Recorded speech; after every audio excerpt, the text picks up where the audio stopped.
very fortunate to be here and that she was able to persevere and have the strength and courage to put off the treatment and then go through the treatment, as tough as that was, and make it through the other side. That's Ryan Sandelin, an Iowa Wild hockey player whose mom was diagnosed with breast cancer when she was 6 months pregnant with Ryan. Now she's 26 years cancer-free. And her story is similar to the 1 in 8 women breast cancer affects. And this Saturday, the Iowa Wild is hosting their Pink and the Rink game. And here to tell us more about it is Ben Gislason, the voice of the Iowa Wild. Thanks so much for joining us. It's such a great thing we have going, Lindsay. You and I get to come in all the time now and chat with you during the weekdays and during the weekends. Well, it's because you guys are doing so much stuff. We talk about it all the time. The Iowa Wild does so many philanthropic endeavors. This one, as you were talking about, a huge marquee game for the Iowa Wild. Talk about what this Pink in the Rink is and who it's benefiting. Yeah, at the beginning of every off season, the Wild sit down and they say, what are the dates we need? And that's how it's a crazy matrix the league goes through with picking dates. You got 32 teams and you got buildings with concerts and everything, but this is always one every year. It's might be the first one that we pick every single season, the Pink in the Rink night, and it's always smack dab in the middle of February, and it is arguably our biggest night. It really is, and with these jerseys that we have that the players will be wearing tomorrow night, they'll be auctioned off after the hockey game. We're going to have breast cancer survivors in the building. Ryan Sandelin's mom will be in the building as well for the hockey game. And our event last year was a slam dunk. It always is. And yes, there's a hockey game, and yes, it's winning and losing. But the really big thing is just the support. And as we're seeing these breast cancer survivors from last year's game on the ice to get together and celebrate and honor and remember and work towards not only awareness about breast cancer. You bring up 1 in 8 women affected by it, but to then be able to give back the jerseys that will be auctioned off after the hockey game benefiting the John Stoddard Cancer Center, it's a home run. Oh, absolutely. So let's look at this jersey. One, I love it because pink is just my favorite color. So this is great.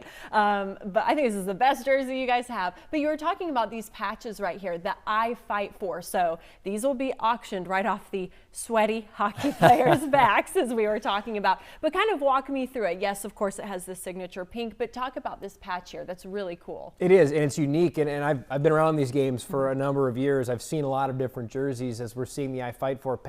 Oftentimes, we did it earlier in the year for a Hockey Fights Cancer Night game. We have the cards that the players will fill out, staff, fans will fill out. This is taking it one step further. This is taking the cards and putting it right on the jersey. So the players themselves are going to get to fill out whoever they're fighting for. Ryan Sandelin, I think it'll be an easy one. And then they're going to be playing the game with these people's names on their shoulders. And I just think I learned about this yesterday. I hadn't seen the jerseys yet, and I went, what a really unique and innovative way to honor people that are on the minds of these players. And then the side of the shoulder here with the Iowa Wild, courage, hope, and strength. Obviously, 3 important words that are going to be on the minds of everybody tomorrow night. Myself, my cousin is a breast cancer survivor now for closing in on 15 years. So it's one of those things that sadly it touches everybody. That's right. And a night like tomorrow night is a night where we come together and we all connect and we all love and we all celebrate a great weekend. Now there's also some other fun swag here. We see bobbleheads. There's other sweatshirts and t-shirts that people can buy too for this game that are going to be for sale, correct? Yes, our merchandise line, they never miss a great opportunity to sell unique and one-of-a-kind merchandise. Head to iowawild.com/wildwear if you're looking to check out some of the merchandise. This bobblehead right here, a Cupid Crash, this is for Loving the Wild Night, which is tonight. I love it. That's tonight. Yep, which is tonight. The first 1,500 fans in the building will go home with everybody's favorite mascot, decked out, slinging some arrows. That's right, because it's Valentine's Day. And yes, you're doing a dating event at the hockey game, which is so fun.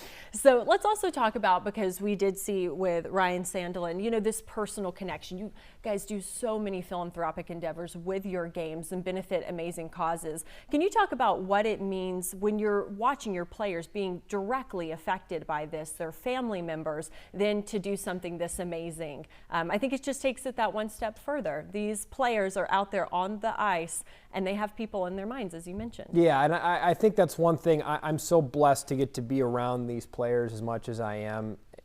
But when you're away from it, when you're not behind the curtain of pro sports, people prop up athletes and pro athletes so high, and they should. I mean, these are incredible athletes, but sometimes you almost forget that they're people too. They're and humans. They go through the same things that we all experience, and to have a situation like this with such a close tie, it's not a tie you want, right? But it's a tie that the world has, and to have Ryan on the team and to have been such an important part of this team this season, he's playing an important role for the Wild, and to have his mom in the building that night. I think she's going to be down on the ice for one of the rose ceremony we're going to have before the game. And when you get to make those tie-ins, not only whether it's staff that have connections to it, whether it's fans that have connection to it, but to have the players, it's such a symbol for how sadly but also true it is that this is a unifying thing too. That's right. As difficult and challenging and awful as it is, people do rally around it, and you do have so many stories of people beating it, and we're going to celebrate that too.